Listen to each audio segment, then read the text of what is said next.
Mehmana necür deyim, mehman həyat şairdir. Bu öləndən sonra qiymətdən həyat düşmür axı. Anamın Allahı var, atam yaşlıdır mehman. Ben onu lap durum elgin nakazı düşmür axı. İndi mən kəndə də ustadlı deyim, mehmana da böyük yaxdıdır. O sənin üçün imnabat düşmür axı. Ümid eləyirsən oyun burada səndir mehman. Peşkalarla bu Grasmeister'amat düşmür axı. O sözü kim deyibdisə mən qulaq asmamışam. Durum qulaq asım, mən ona mat düşmür axı. Ay qaqaş, mat da deyilmişdi, bu da təkrar olub. Sənə ustadlar üçün pansiyona düşmür axı. Mehman gələndə qərib bu aramızı mildir yana. Bir dənə buraşada durmaq farağat düşmür axı. Paraqat da deyilib, sən yenə təkrar demisən. Bu qədər təkrar üçün sertifikat düşmür axı.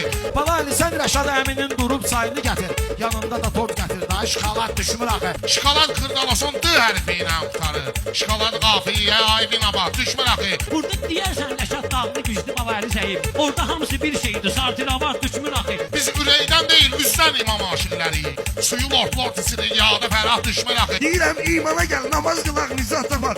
Deyir ki məhəllədə gözləyirəm nizah düşmür axı.